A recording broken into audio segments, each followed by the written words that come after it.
Hello and welcome back. एक बार फिर से आपका स्वागत है आपके अपने यूट्यूब चैनल पर जिसका नाम है थिंक विदाउट इंक। तो हमने ईवीएस की थीम वाइज अलग अलग टॉपिक को कवर करने की कोशिश की है और आज का हमारा टॉपिक है water. So let's begin. Water जो चैप्टर हमारा है, वाटर जो थीम हमारा है, उसमें हम क्या क्या पढ़ने वाले हैं पहले हम वो डिस्कस कर लेते हैं। सबसे पहले हम क्या डिस्कस करेंगे? Forms of water. उसके बाद हम क्या डिस्कस करेंगे? Water cycle. उसके बाद हम डिस्कस करेंगे इंपॉर्टेंस ऑफ वाटर। उसके बाद हम डिस्कस करने वाले हैं सोर्सेज ऑफ वाटर।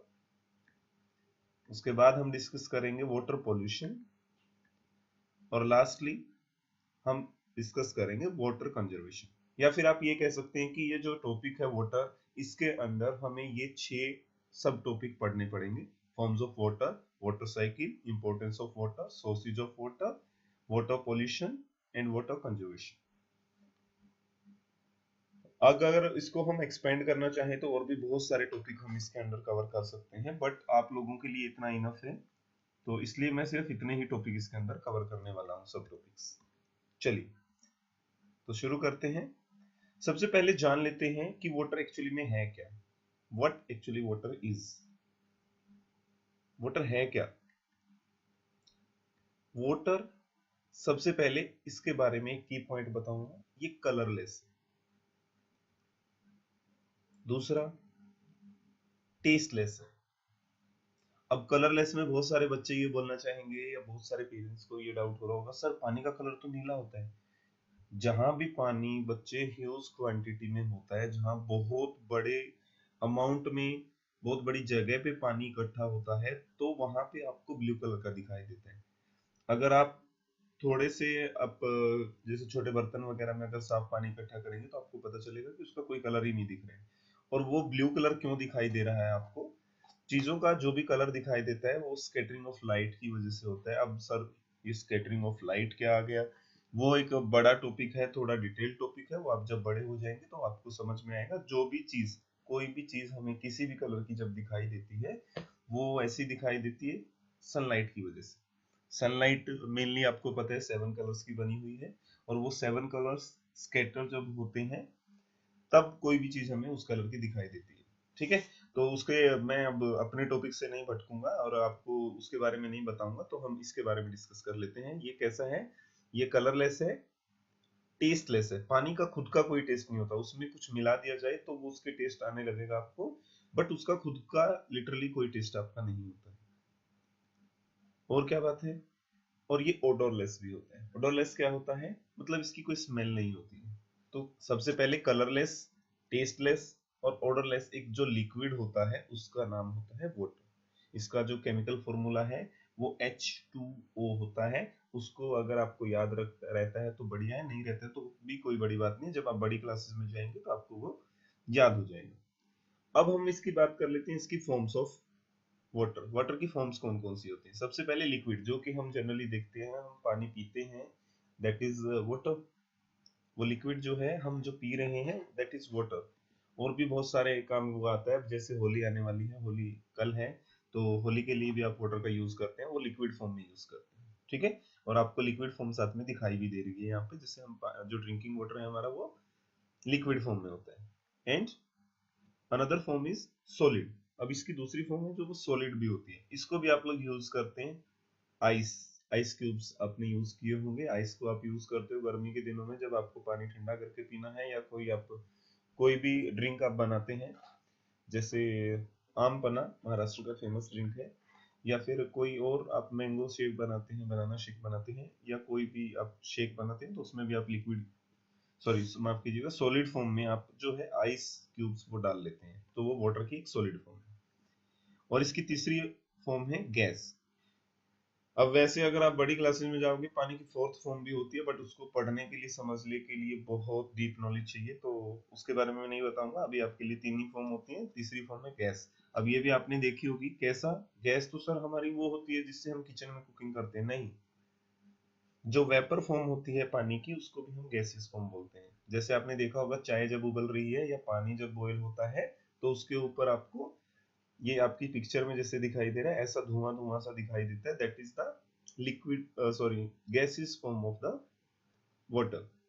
ठीक है, चलिए आगे पढ़ते हैं हम। अब इतनी सारी बातें समझ के आपको एक चीज तो समझ में आ गई, व्हाई इज वाटर इम्पोर्टेंट, पानी इम्पोर्टेंट क्यों है, उसके बारे में पहले जान लेते हैं। पहला, supports life, water supports life, humans and animal, plants and all living things. जितनी भी लिविंग थिंग्स हैं, जैसे ह्यूमंस हैं, एनिमल्स हैं, प्लांट्स हैं, सबको क्या चाहिए, पानी चाहिए। किस लिए चाहिए, जिंदा रहने के लिए। तो ये जो पानी है आपका, वो लाइफ को सपोर्ट करता है। दूसरा, क्लीनिंग एंड हाइजीन। दूसरा है हमारा क्लींजिंग एंड हाइजीन। क्लींजिंग और हाइजीन का क्या मतलब है, हमें जो भी हमारी डेली लाइफ में क्लींजिंग किया, अब इस पिक्चर में आप देख रहे हो, सुबह उठते हो आप हैंड वॉश करते हो, ब्रश करते हो, या फिर आप क्या करते हो, नहाते हो, सर धोते हो, टॉयलेट जाते हो, या खाना खाते हो, सब सुबह उठने से लेकर रात को सोने तक आपको क्या है, वाटर की जरूरत पड़ती है, पानी की जरूरत आपको पड़ती है। वाटर इंपॉर्टेंट है आपके लिए बहुत। कैसे, आपकी पर्सनल हाइजीन खुद के लिए जो हम करते हैं, एंड सैनिटेशन जो हमारे घर की साफ सफाई होती है, उसके लिए भी हमारे पानी की जरूरत हमें पड़ती है।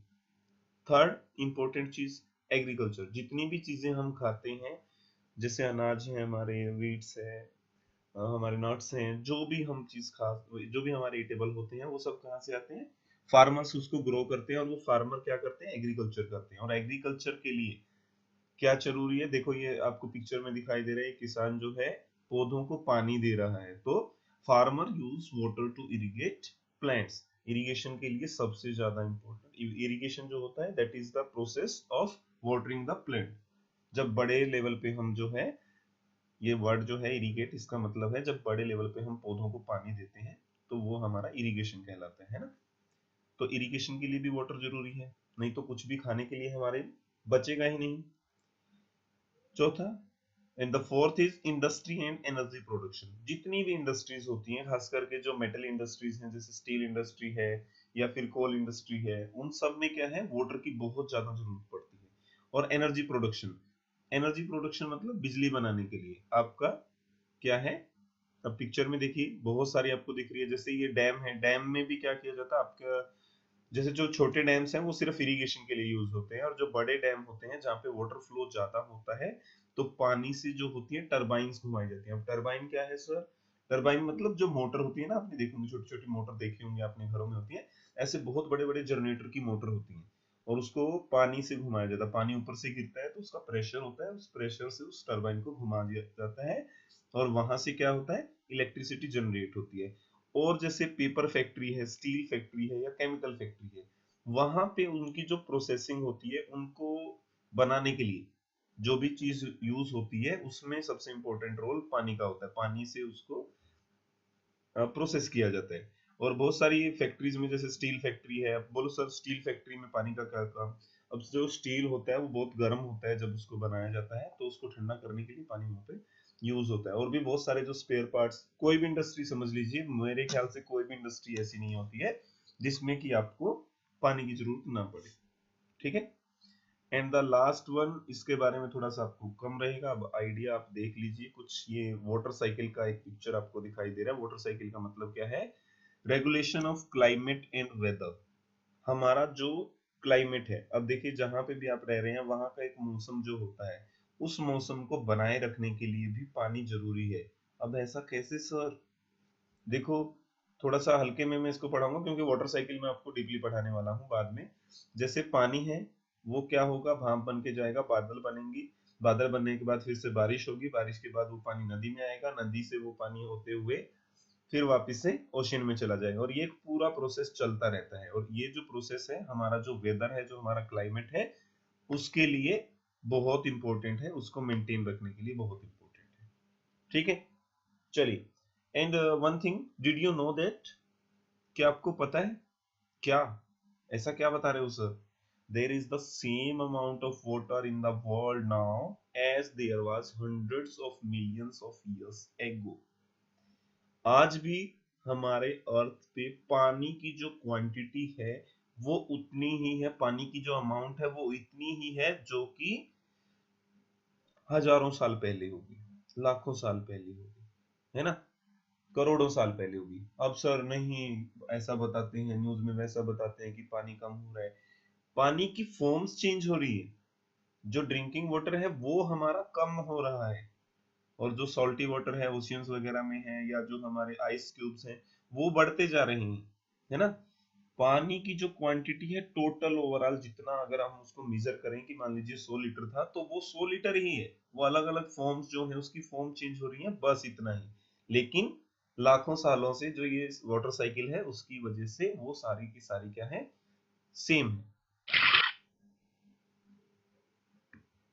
चलिए नेक्स्ट हम देख लेते हैं। So where does it come from, ये आता कहां से है, and where does it go, और ये जाता कहां पे है।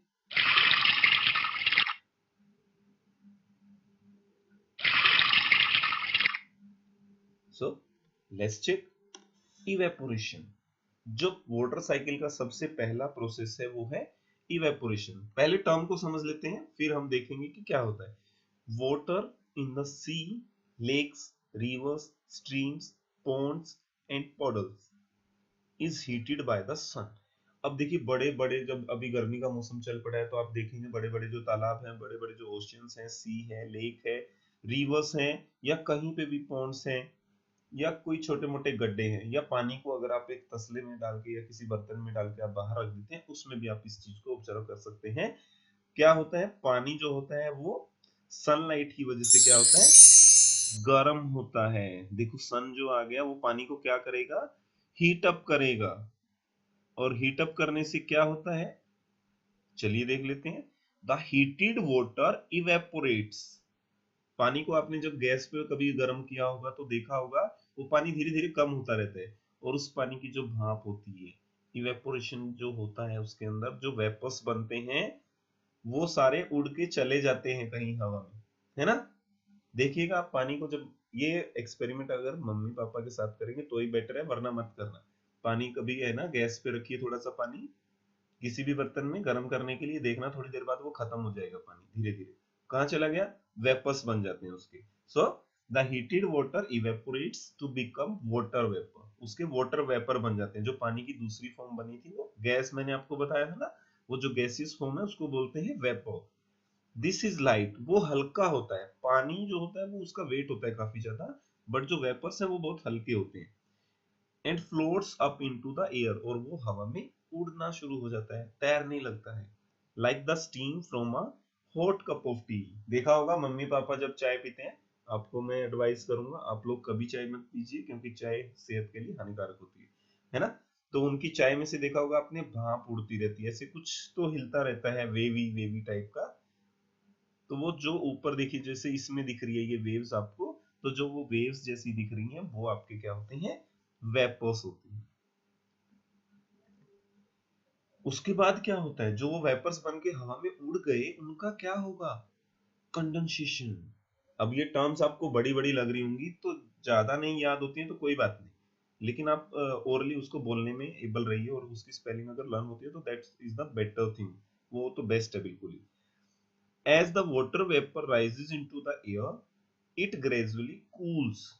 अब जो पानी हमारा गर्म हुआ था उसके जो वेपर्स बने थे वो धीरे धीरे क्या होने लगेंगे, पानी ठंडा होने लगेगा, उसको बोलते हैं कंडेंस। ग्रेजुअली जो कूल हो रहा है, कूल होने के बाद क्या होगा, वो भाप इकट्ठा होनी शुरू हो जाएंगी, वो छोटी छोटी जो भाप थी ना वो इकट्ठा होकर ड्रॉपलेट्स बन जाती हैं, पानी की छोटी छोटी ड्रॉप बन जाएंगी वो। These billions of tiny droplets gather together to form clouds, और वो जो छोटी छोटी बूंदे बनी ना, वो बूंदे इकट्ठा होके क्लाउड बनाती है। ठीक है, क्या बनाएंगी वो, क्लाउड बनाएंगी। क्या बनाएंगी, क्लाउड्स। जब इकट्ठा होंगे तो क्लाउड्स बन जाएंगे। अब क्लाउड्स बनने के बाद क्या होता है ये सब बच्चों को पता है पहले ही। when these droplets become too heavy, अब वो जो बूंदें थी छोटी छोटी बनी थी, जब वो इकट्ठा हो जाएंगी तो फिर से वो क्या बन गया, वाटर बन गया ना। वाटर का लिक्विड फॉर्म बन गया, लिक्विड फॉर्म बना तो बहुत हैवी होता है, देखा ना आपने पानी। अब पानी अगर आप बाल्टी में भर के पानी लेंगे तो क्या आप उसको उठा पाते हैं, नहीं। और एक बाल्टी अगर वेपर्स की भरी होगी तो उसको आप इजिली उठा पाएंगे। तो अब जब आप उसका वो भारी हो गए, become too heavy, they fall as, yes absolutely right, they fall as rain। जब वो भारी हो जाते हैं तो वो बारिश की फॉर्म में आ जाते हैं।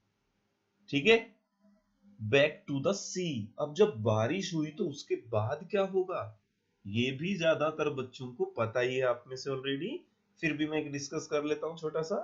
The rain water flows into streams and reverse and into underground stores. अब रेन वाटर जो है वो क्या होगा, उसकी छोटी छोटे नाले बन जाते हैं, देखा होगा आपने, है ना, खेतों में से जो निकलते हैं बारिश के टाइम पे। और वो जो छोटे छोटे नाले हैं वो मिलकर जाकर कहाँ पे मिलते हैं, एक बड़ी नदी में मिल जाते हैं, तो एक बड़ी रिवर बन जाती है। या फिर क्या होता है, अंडरग्राउंड वाटर स्टोर होता है। आपने देखा है पानी जो है जमीन के अंदर भी चला जाता है, बहुत सारा पानी। और जो देखा है ना आपने, आपके जो सबमर्सिबल होते हैं वो सब कैसे वर्क करते हैं, वो इसी बेसिस पे वर्क करते हैं, किस पे, और जो ये नदियां बनती हैं या आपके जो सबमर्सिबल है, मैं सबमर्सिबल की आपको बात बता रहा था, जो सबमर्सिबल है आपके, वो क्या है, जो अपने हैंडपंप वगैरह लगाते हैं, वो कहाँ से पानी लेते हैं, नीचे से लेते हैं। और वो पानी कहाँ से जाता है, रेन वाटर जो होता है हमारा धीरे धीरे धीरे जमीन के नीचे जाता रहता है, जैसे बड़े बड़े पोन्स वगैरह से या रिवर से, तो वो इकट्ठा हो जाता है, फिर हम उससे अंडरग्राउंड वाटर को भी गेट कर सकते हैं या ले सकते हैं।